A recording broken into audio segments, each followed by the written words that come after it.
Yo, what up? It's Tug from We Make Best, back with another Kano video for you guys. So the 5 basic Kano combos video did super well, so I decided to follow up on that one with the more advanced Kano combos that you need to know. If you guys enjoy this type of more in-depth gameplay videos / content, or just want to support us, we recently opened up a Patreon less than a week ago, which already has 61 members. On there you'll find all our matchups and sideboard guides, along with heaps of other valuable content to help improve your game. But appreciate all the crazy support from you guys. We honestly weren't expecting this much love from y'all, but that's enough tear jerking myself. Let's get into this video. Alright, to start it off, I'm going to show you guys the Dejavu potion lines. This card can get really complicated, so I'm just going to put it real simply for everyone. So what this card does is you can crack it at instant speed and put all cards from your pitch zone to the top of your deck. Now obviously as a Kano player, knowing what the top card of your deck is, so you can banish into it and cast it as an instant, super powerful. How I like to see it is it just essentially lets us play any card from our hand at instant speed, and I'll show you guys how to do it. So all you got to do is look at our hand. I'd like to cast this Tome and this Aether Flare, so all you got to do is pitch in the Kano, pitch in the 2 cards you want to do, and then we're going to finish pain by pitching a blue. In response to the first Kano, I'm also going to activate Kano again since there's 2 spells there, and also because I want the 2 blues in the pitch so the Tome can draw into them. But now in response to the Kano activations, we're going to activate Potion of Dejavu, let that resolve, and now we get to stack our pitch pile to the top of our deck in the order we choose. So we'll chuck the 2 blues on top first, Tome on top of the blues, and the Aether Flare on top of that. And now we'll just let the Kanos resolve, banishing those 2 red spells that were in our hand. We can even cast this Tome to draw the 2 blues. That's essentially how you want to do it. Now this real simple looking line can get super busted if you have any cards, like as you've seen, the Tomes allow us to draw 6 resources as well as banishing any cards from our hand that we want. Sonic Boom can let you set up the exact order and what card the Sonic Boom's going to hit. Emeritus Scolding, if you run that, just placing that onto the top of your deck and Kanoing into it on your opponent's turn, super powerful. And then obviously you can even do it with just wildfire lines and stuff like that, but I'll let you guys try to figure that out, have a little play around with that, because it's a super fun card to play with and super powerful in the right hand. So that's it, that's number 1. Next up, we're just going to show you the simple Ragamuffins only combo. So you want to do this combo into people that have high AB and they finally give you a small window where we can put them nice and low in order for us to later in the game activate our Storm Striders for a way bigger combo. So you kind of think of the Ragamuffins as a mini Striders or something like a non-committal Wildfire combo. So to do this, if you haven't watched my previous videos, all you got to do is get down to 1 card in hand to meet the requirements to activate Ragamuffins. Then we draw a card and then place a card from our hand either on top or the bottom. Pretty much just need to get down to 1 card. Note that we will not be using our arsenal slot here, as the only way to play this as an instant is by activating the Striders. So you need a Wildfire in hand. So let's get into it. So all we're going to do is activate Kano. Just look for a spell because we just want to sling random spells at them. We hit pretty good. We get a Reverberate. And now what we're going to do is just activate Crucible, pitch in another blue. And now we've got 2 cards in hand, so we just need to activate Kano with the last blue. Hold priority in response to this Kano activation. Since we've got 1 card in hand, we can activate Ragamuffins. Draw a card, draw a blue, which is nice. Place this Wildfire on top, and then we Kano into it. Letting us banish this Wildfire, and since we also have another red, now we get to just use our 2 floating, shoot them for 5. Then we'll even Kano again, hitting an Aether Flare, which is huge. So now we can even crack a random E-Pot if we have it. Shoot the Aether Flare at them, so lose 8 for that, and then shoot them with a Reverberate as well for 16. So all up, that was just a 29 damage combo without having to commit our Storm Striders. And I probably misplayed it, like I could have even Metacarbist and all that, but obviously I'm just rushing it through for you guys. But yeah, I hope that can show a bit of the power for your Ragamuffins combos and how important they can be to really chunk out those opponents that like to play super passive and try and fatigue us. Alright, so number 3, we're just going to call this one the Snapback Lines. Pretty much it's all the crazy interactions that you're able to do when you have a red Snapback in hand. Just another reason to add on top as why this card is goated. But to start it off, we're going to show you the interaction that it has with some of the 0 costs in your deck. Specifically this one, Gaze the Ages. Gaze the Ages is a blue 0 cost that blocks for 3 that just says Opt 2 on it. But then it also has an extra effect where if you've played another wizard non-attack action this turn, the Gaze actually goes back to your hand instead of to the discard pile. But how the ruling works is actually Gaze will check if you've played another wizard non-attack action when the Gaze resolves. So what you're able to do here is you can put Gaze onto the stack, But before letting it resolve, now that we've played a wizard card, we can actually cast Snapback as an instant because this card doesn't need to be resolved yet. So now we shoot him with the Snapback, pitch in the blue. So this will come in for 3 damage. And now the gaze is going to resolve with the extra effect. Then there's up 2. And then as you can see, the gaze went back to my hand. And then this can lead to some dirty lines. So as you can see, we just opted into a sonic boom. And the gaze going back to your hand just allows you to Kano straight into it. And then as you can see, we still got some floating, so might as well just Crucible, Sonic Boom it. Comes in for 4, hits a Tome of the Aetherwind. You can play that as well, draw 2 cards, why not? Draw into 2 blues, so some more Kanos. Hit a Lessons in Lava, so shoot them for 3, and then I don't know how much damage they're taking, but we're about to find out when we're blazing them. Let's go grab a blazing, Kano into it. And then blazing for 10 as well, so just a 20 damage turn off just gaze into Snapback, like, and you also get to arsenal a combo piece, like, so yeah, all of that just started off just simply playing gaze into Snapback. Just goes to show how powerful gaze is, and being able to turn on that effect no matter what just leads into a 20 damage turn. And here specifically I even get to arsenal a combo piece, so absolutely nuts. So another Snapback line, we've got a couple options with this hand. Personal favorite of mine, commonly used one, is just going Tome into draw 2, draw you some cards, and then oh shit, that's another Snapback, so we can even fire that. But yeah, as you can see, if you got any amount of Snapbacks and you just draw 2, like, your hand becomes very powerful. So now we can just even Kano using the eye. We see another Tome, so why not? Let's go into that. Let's draw some more. We can Kano into a boom, so this one we would want a Crucible in case the opponent has AB3.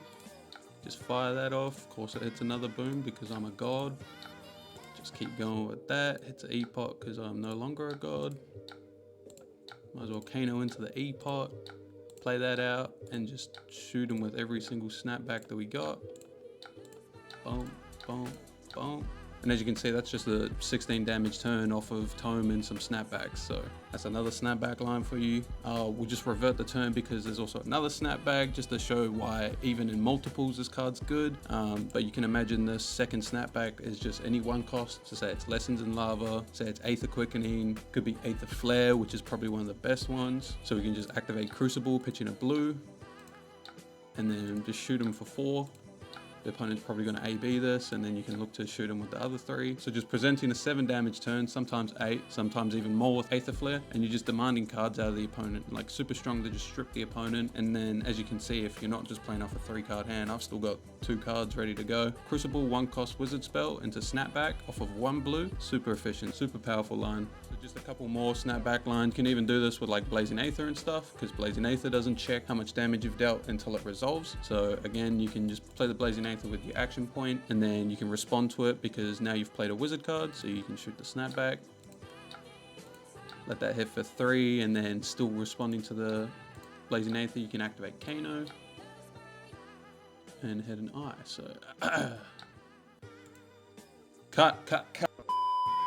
And just to round out the Snapback lines, we're going to show you how to utilize the Snapback in your combo turns, because it can be a little bit tricky with the way everything's worded and stuff.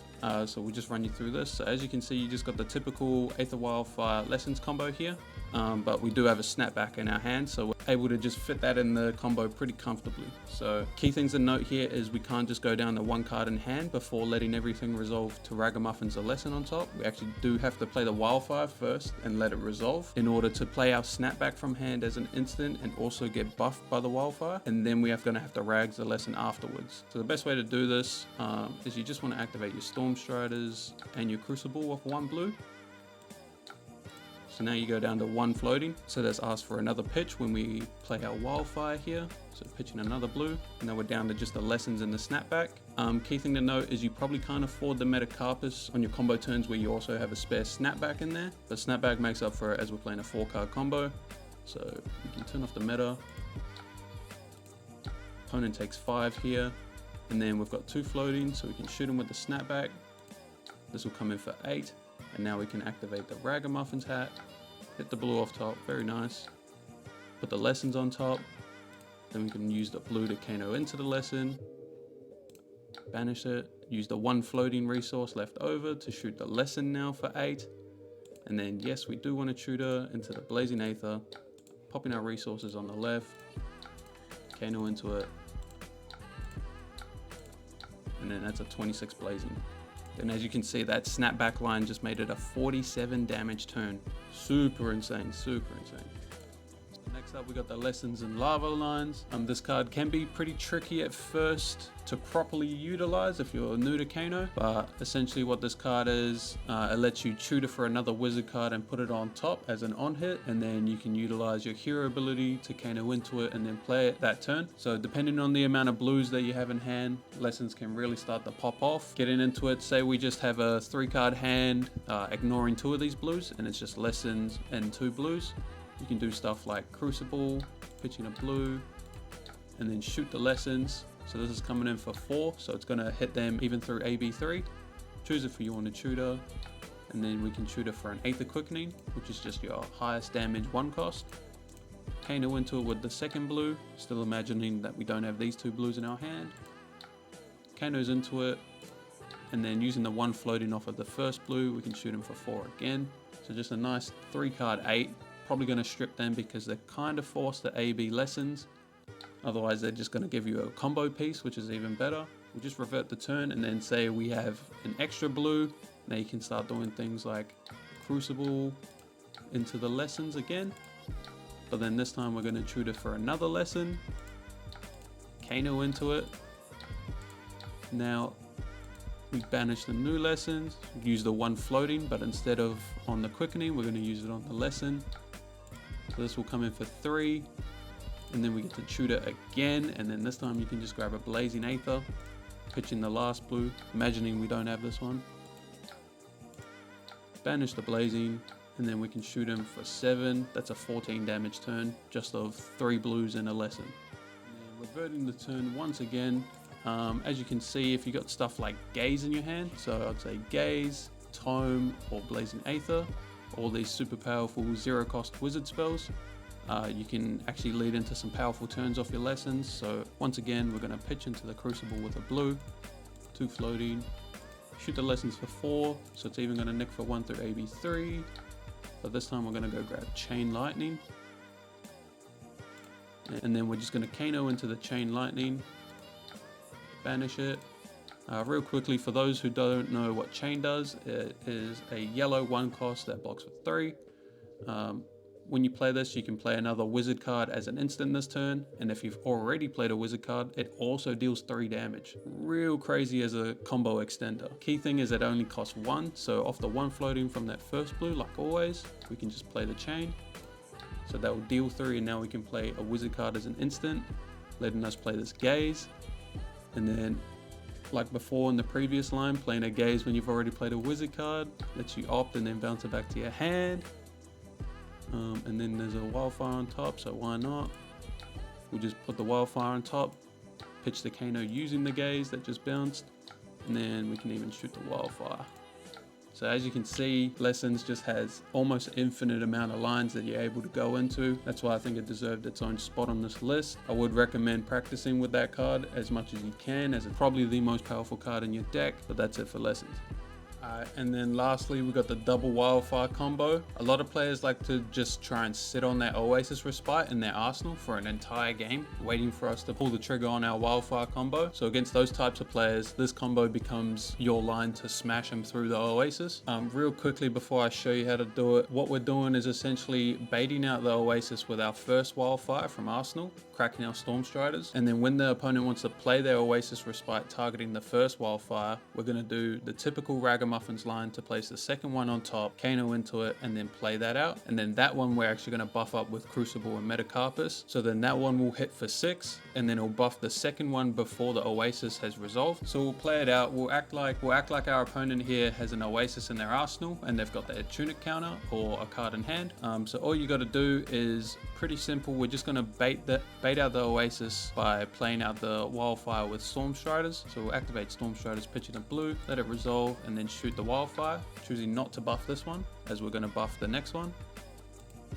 So we can let all that resolve, say no, and then here we would imagine that the opponent pitches a red, plays Oasis, targeting the Aether Wildfire for 4, pretty much negating the damage once this resolves.